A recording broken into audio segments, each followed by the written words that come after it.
Karl Marx की जब हम थ्योरी पढ़ते हैं तो कार्ल मार्क्स दो चीजों का जिक्र अक्सर करता है, बुजुर्वा और सर्वहारा।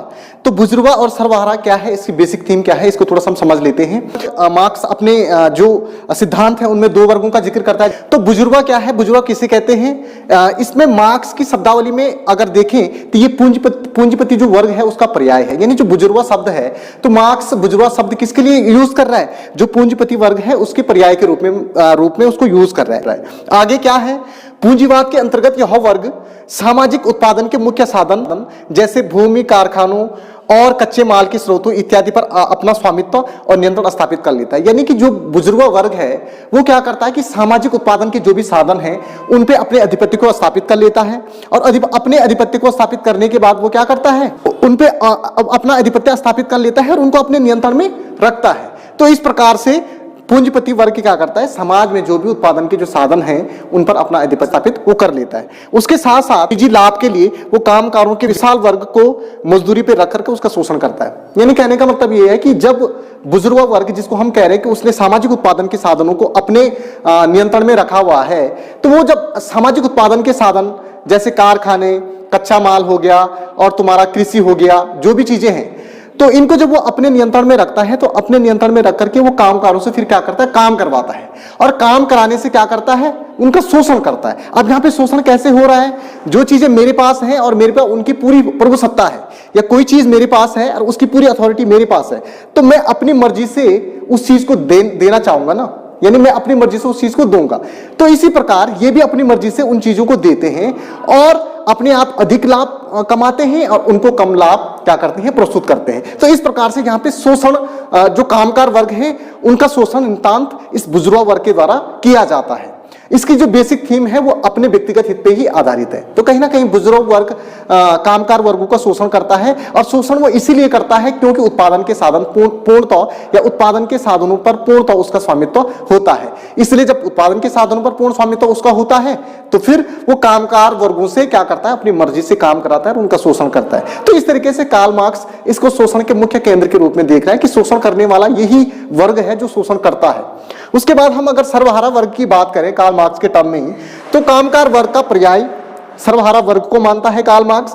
इसके साथ साथ पूंजीवाद के अंतर्गत औद्योगिक कामगारों का वह विशाल वर्ग जो जनसाधारण की श्रेणी में आता है, यानी पूंजीवाद के तहत जो औद्योगिक, जो इंडस्ट्रियल एरियाज हैं उनमें काम करने वालों का जो एक विशाल जत्था होता है, जो नॉर्मल आम जनमानस की श्रेणी में जिसको हम मानते हैं वो क्या है, कामगार वर्ग है, जिसको हम सर्वहारा वर्ग कह रहे हैं। यानी पूंजीवाद के तहत जो पूंजीपतियों के अधीन काम करने वाले जो जनसाधारण वर्ग है और जो बहुत ज्यादा मात्रा में है वो क्या है, सर्वहारा वर्ग है।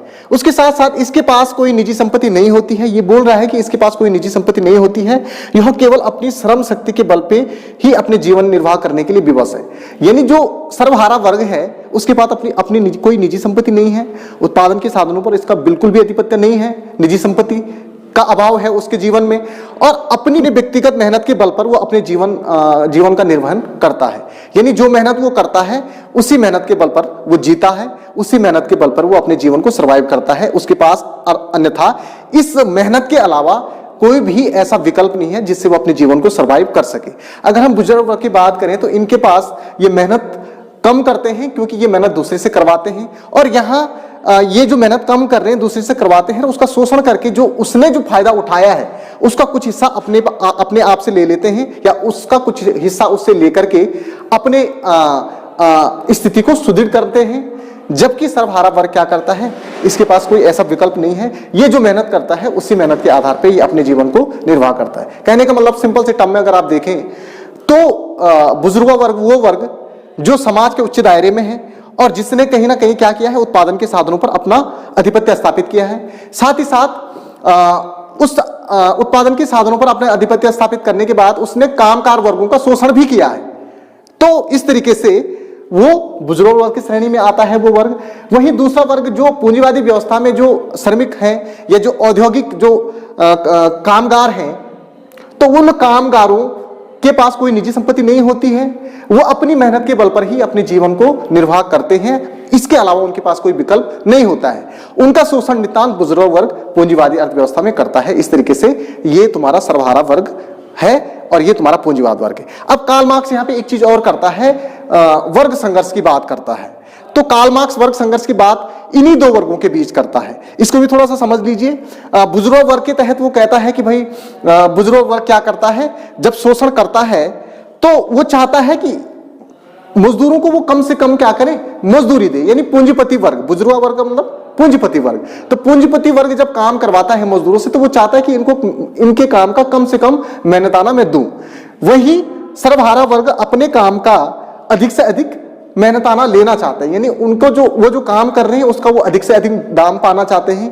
और चूंकि उनके पास वही विकल्प है, उसके अलावा वो अपना जीवन सर्वाइव नहीं कर सकते हैं, तो वो अधिक से अधिक दाम पाने के लिए वो क्या है, इससे हमेशा जद्दोजहद करते हैं, संघर्ष करते हैं। और वो इसको कम से कम दाम देने के लिए हमेशा क्या करता है, इससे जद्दोजहद करता है। तो इन दोनों के बीच अपनी मजदूरी अधिक पाना और मजदूरी कम देना, इस प्रकार का कॉन्फ्लिक्ट दोनों के बीच देखने को मिलता है, सर्वहारा और बुजुर्ग वर्ग के बीच। तो इसको हम वर्ग संघर्ष के रूप में देखते हैं, क्योंकि कार्ल मार्क्स यहाँ पे मुख्यतः दो वर्गों की बात कर रहा है। और इन दो वर्गों के बीच संघर्ष क्या हो रहा है, ये मजदूर वर्ग को कम से कम दाम पे मजदूरी देना चाहते हैं और ये अपनी मेहनत के लिए अधिक से अधिक मजदूरी मांगना चाहते हैं। तो मजदूरी के संदर्भ में जो इनके बीच जो कॉन्फ्लिक्ट चल रहा है, दैट इज कॉल्ड वर्ग संघर्ष, जिसको कार्ल मार्क्स कहता है।